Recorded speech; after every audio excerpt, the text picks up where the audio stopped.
O Lar Adventista, capítulo 61. Princípios de finanças domésticas. Dinheiro, bênção ou maldição? O dinheiro não é necessariamente uma maldição. Ele é de grande valor porque, se corretamente usado, pode fazer bem na salvação de almas, em bênçãos a outros que são mais pobres do que nós mesmos.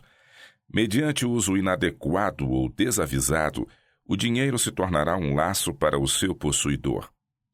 Aquele que emprega o dinheiro na satisfação do orgulho e ambição o torna uma maldição em vez de uma bênção. O dinheiro é uma prova constante das afeições.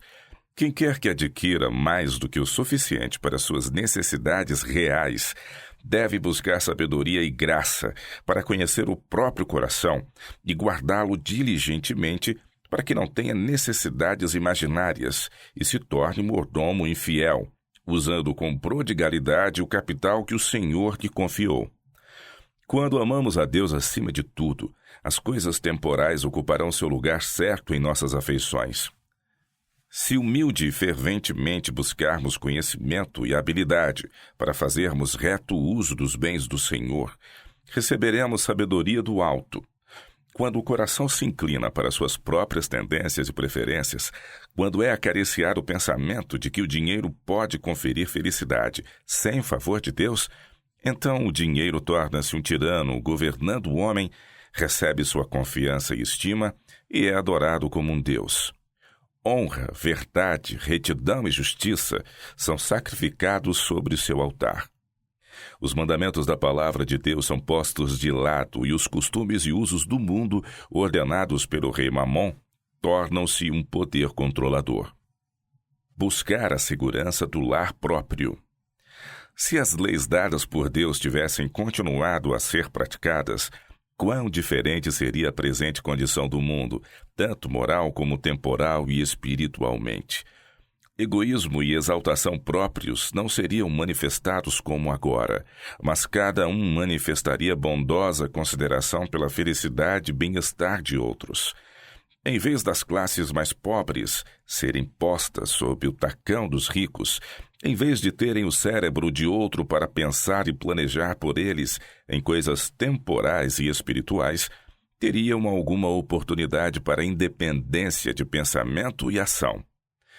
O senso de ser possuidor do lar próprio haveria de inspirá-los com um forte desejo de progresso. Adquiririam logo habilidade em planejar e idear por si mesmos. Seus filhos seriam educados em hábitos de diligência e economia, e o intelecto seria grandemente fortalecido. Haveriam de sentir que são homens, não escravos, e seriam capazes de reconquistar em grande medida o respeito pessoal e independência moral perdidos. Educai nosso povo para que saia das cidades para o campo, onde podem obter um pedaço de terra e estabelecer um lar para si mesmos e para os filhos. Cuidado quanto a vender a propriedade. Homens e mulheres pobres há que me escrevem pedindo conselho quanto a deverem eles vender sua morada e darem o resultado à causa. Dizem que os apelos no sentido de meios lhes tocam a alma e querem fazer alguma coisa pelo mestre que tudo tem feito por eles. A esses eu diria, talvez não seja dever vosso venderdes vossa casinha agora. Buscai, porém, a Deus vós mesmos. Certamente o Senhor vos ouvirá a sincera oração, pedindo sabedoria para compreender vosso dever. Deus não requer agora as casas nas quais seu povo necessita morar, mas se os que têm em abundância não ouvem sua voz, desprendendo-se do mundo e sacrificando-se por Deus, ele os passará por alto e convidará os que estão desejosos de fazer alguma coisa por Jesus, mesmo que seja vender suas casas para ajudar as necessidades da causa. Independência digna de louvor. Há um tipo de independência digno de louvor. Desejar levar a própria carga e não comer o pão da dependência é correto. É uma ambição nobre e generosa que dita o desejo de manutenção própria. São necessários hábitos de diligência e modéstia. Equilibrar o orçamento. Muitíssimos não se têm educado bastante para manter suas despesas nos limites de seus rendimentos. Não aprendem a ajustar-se às circunstâncias e tomam e tornam a tomar empréstimos, sobrecarregando-se de débitos e, consequentemente, ficam desencorajados. Manter um registro das despesas. Hábitos de condescendência egoísta ou falta de tino e habilidade da parte da esposa e mãe podem ser uma causa constante de escassez de fundos. E, todavia, essa mãe talvez julgue estar fazendo o melhor que pode, pois nunca foi ensinada a restringir suas necessidades e de seus filhos, e nunca adquiriu habilidade e tino nos negócios domésticos. Daí, uma família pode requerer para sua manutenção 2 vezes tanto quanto bastaria para outra do mesmo tamanho. Todos devem aprender a tomar notas de suas despesas. Alguns o negligenciam como não sendo coisa essencial. É um erro, porém. Todas as despesas devem ser anotadas com exatidão. Males da prodigalidade. O Senhor foi servido a apresentar perante mim os males que resultam dos hábitos de prodigalidade, a fim de que eu pudesse admoestar os pais a que ensinem a seus filhos a estrita economia. Ensinar-lhes que o dinheiro gasto naquilo que não necessitam é desviado de seu uso legítimo. Se tendes hábitos extravagantes, atalhai-os de vez em vossa vida. A menos que façais isto, estareis despreparados para a eternidade. Hábitos de economia, diligência e sobriedade são o melhor legado para vossos filhos do que um rico dote. Somos peregrinos e estrangeiros na terra. Não gastemos nossos recursos na satisfação de desejos que Deus teria de reprimir. Representemos convenientemente nossa fé pela restrição de nossas necessidades. Um pai reprovado por extravagância. Não sabes como usar o dinheiro economicamente, e não aprendeste a limitar tuas necessidades às tuas rendas. Tens irreprimível desejo de ganhar dinheiro, a fim de poderes usá-lo livremente segundo te dite tua inclinação. E teu ensino e exemplo têm se provado uma maldição para teus filhos. Quão pouco cuidam eles de princípio. Esquecem-se cada vez mais de Deus, cada vez temem menos seu desprazer, menos paciência para se restringirem. Quanto mais fácil é o dinheiro ganho, menos gratidão se manifesta. Uma família que gastava mais do que ganhava. Cuida para que tuas despesas não vão além de tua renda. Contém teus desejos. É uma grande pena que tua esposa seja tão semelhante a ti mesmo em matéria de gastos, de maneira que não te pode ser um auxílio neste sentido, vigiando os pequenos gastos a fim de evitar maior vazão. Gastos desnecessários são constantemente feitos na direção da tua família. Tua esposa estima ver os filhos vestidos de maneira além dos seus meios, e, em virtude disto, são cultivados em teus filhos gostos e hábitos que os farão fúteis e orgulhosos. Se pudesseis aprender a lição da economia e ver o perigo que representa para vós mesmos, para teus filhos e para a causa de Deus o livre uso destes meios, obterias uma experiência essencial à perfeição de teu caráter cristão. A não ser que obtenhas tal experiência, teus filhos levarão um modelo de uma educação defeituosa pelo resto da vida. Eu não te aconselharia a acumular meios, pois isto te seria muito difícil, mas poderia aconselhar-te a que gastes teu dinheiro com cuidado e que teu exemplo diário ensine lições de simplicidade, abnegação e economia a teus filhos. Eles precisam ser educados por preceito e exemplo. Uma família convidada à abnegação. Foi-me mostrado que vós outros, meu irmão e minha irmã, tendes muito que aprender. Não tendes vivido dentro de vossos recursos. Não aprendestes a economizar. Se ganhais elevado salário, não sabeis como fazê-lo render o máximo possível. Consultais o gosto e o apetite em vez da prudência. Às vezes gastais dinheiro em certa qualidade de alimento que vossos irmãos não podem pensar em saborear. O dinheiro sai de vosso bolso com muita facilidade. A abnegação é uma lição que ambos ainda necessitais aprender. Os pais devem aprender a viver dentro de seus recursos. Devem cultivar nos filhos a abnegação, ensinando-os por preceito e exemplo, devem tornar suas necessidades poucas e simples, a fim de que haja tempo para progresso mental e cultura espiritual. Prodigalidade não é expressão de amor.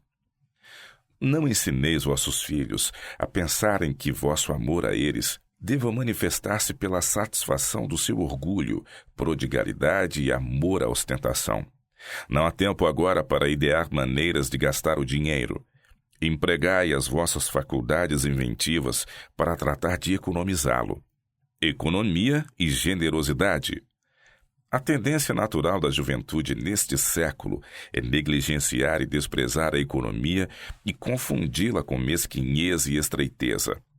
Mas a economia é consciente com os mais amplos e liberais pontos de vista e sentimentos.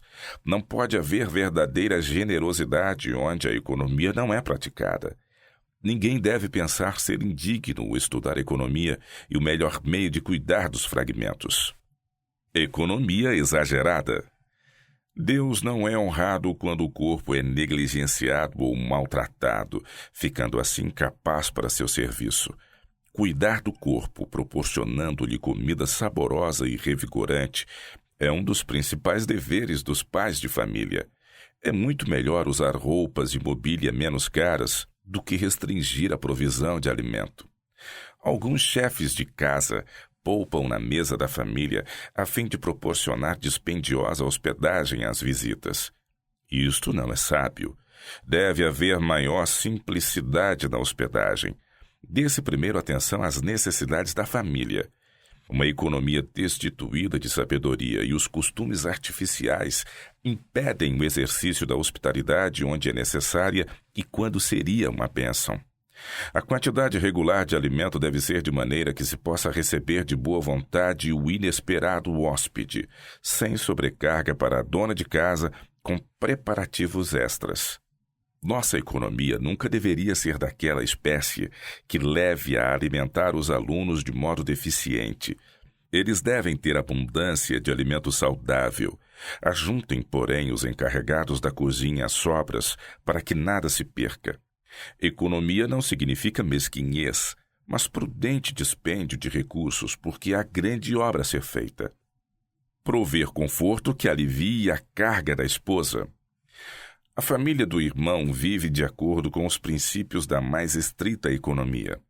O irmão decidiu, por questão de consciência, não construir um depósito de lenha e uma cozinha convenientes para sua grande família, porque não se sentia livre em investir meios em conveniências pessoais quando a causa de Deus necessitava de dinheiro para ir avante. Procurei mostrar-lhe que era necessário tanto para a saúde como para a moral dos filhos que ele tornasse o lar prazeroso e provesse meios de conforto que aliviassem os trabalhos de sua esposa. Dinheiro para uso pessoal da esposa. Deveis ajudar-vos mutuamente. Não consideres uma virtude amarrar bem amarrado o cordão da bolsa, recusando-se dar dinheiro à tua esposa. Deves conceder à tua esposa certa soma semanalmente e deixá-la empregar esse dinheiro como bem entender. Não lhe tens dado oportunidade de exercer o seu tato ou gosto, porque não tens uma ideia exata da posição que uma esposa deve ocupar. Tua esposa tem um espírito excelente e bem equilibrado. Dá à tua esposa uma parte do dinheiro que recebes. Permite que ela tenha esta parte como sua e deixa-a usá-la como desejar. Devia ter-lhe sido permitido usar os recursos que ganhou como melhor parecesse ao seu juízo. Se ela tivesse tido certa soma para usar como lhe parecesse bem, sem ser criticada, grande peso teria sido tirado de sua mente. Buscar conforto e saúde. O irmão não tem feito uso prudente dos recursos. O sábio discernimento não tem influenciado tanto quanto as vozes e desejos de seus filhos. Não dá o devido valor aos recursos que em mãos nem os despende prudentemente com as coisas mais necessárias que precisa para conforto e saúde. A família inteira está necessitando melhorar neste aspecto. Muitas coisas são necessárias na família para comodidade e conforto. A falta de apreciar ordem e método na organização dos assuntos familiares leva à destruição e contribui para a improdutividade. Não podemos tornar o coração mais puro e mais santo por vestir de saco o corpo ou desprover o lar de tudo que satisfaz ao conforto, gosto e conveniência. Deus não requer que seu povo se prive do que é realmente necessário à sua saúde e conforto, mas não aprova a dissipação, extravagância e exibicionismo. Aprender a quando economizar e quando gastar. Deves procurar saber quando poupar e quando gastar. Não podemos ser seguidores de Cristo, a menos que neguemos o eu e exaltemos a cruz. Devemos pagar honesta e pontualmente. Pega os pontos caídos, conserta o fio corrido e sabe exatamente o que pode ser chamado propriamente teu. Deves cortar todos os pequenos valores gastos para a satisfação própria. Deves anotar o que é usado simplesmente para satisfazer o gosto e cultivar um apetite pervertido, epicurista. O dinheiro gasto em guloseimas inúteis pode ser usado para acrescentar confortos e utilidades substanciais a teu lar. Não deves ser avarento, mas honesto contigo mesmo e com teus irmãos. A avareza é um abuso das beneficências de Deus. O esbanjamento é também um abuso. Os pequenos desperdícios que julgas indignos de considerar entram no cômputo final. O coração rendido será guiado. Não é necessário especificar aqui como a economia pode ser praticada em cada particular. Aqueles cujo coração estiver inteiramente rendido a Deus e que tomem sua palavra como guia, saberão como conduzir-se em todos os deveres da vida. Aprenderão de Jesus, que é manso e humilde de coração, e em cultivando a mansidão de Cristo, fecharão a porta contra inumeráveis tentações.